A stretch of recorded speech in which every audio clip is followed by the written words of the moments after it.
రేపే last date అని ఉన్నదా?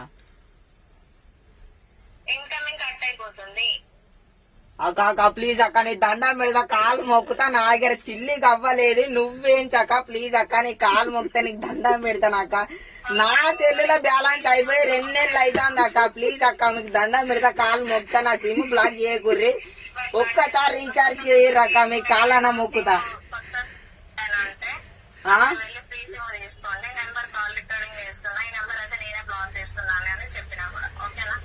బ్లాక్ చేయకురక్క, నీ కాలు మొక్కుతా, నీ దండం పెడతా, నీ బాధ్యత అయితే అక్క. నాకైతే రీఛార్జ్ చేయక్క ప్లీజ్ అక్క. అక్క ఇట్లా చేయకుర్రక్క, మీకు న్యాయం ఉంటదా అక్క? హలో హలో అక్క, బ్లాక్ చేయకక్క, నీకు దండం పెడతా అక్క. అక్కో అక్క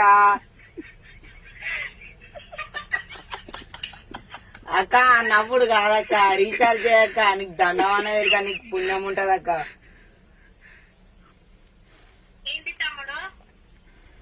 అక్క సిమ్ బ్లాక్ చేయకూర్రు అక్క, రీఛార్జ్ అయిపోయినాయి, రీఛార్జ్ చేయరు.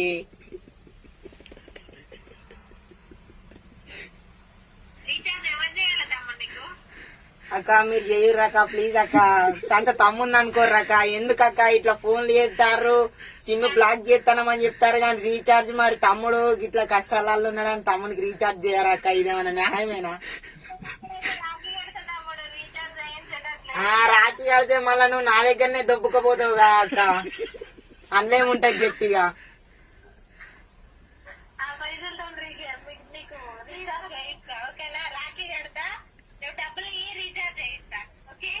నేనే బుచ్చే బతుకుతానక్క, నీకేడా డబ్బులు ఇయ్యాలక్క, నాకు రీఛార్జ్ చేయక్క.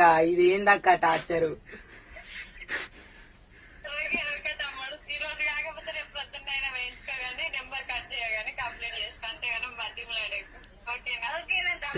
ఓకే అక్క, థ్యాంక్ యూ అక్క.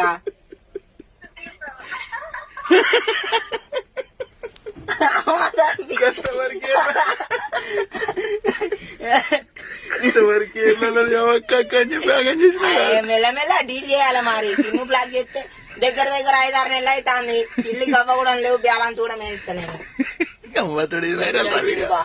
పెద్దలు వైరల్ కాదు బా, మంచిగా నా తందర నేను ఉన్నప్పుడు ఫోన్ లో బ్యాలెన్స్ అయిపోయినాయి. ఫోన్ లో బ్యాలెన్స్ అయిపోవడు దాని తప్పు. నేను పైసలు వేయించిన, నెల అయింది అయిపోయినాయి, మళ్ళీ నా దగ్గర పైసలు నెలైంది, అది అర్థం చేసుకోవద్దా?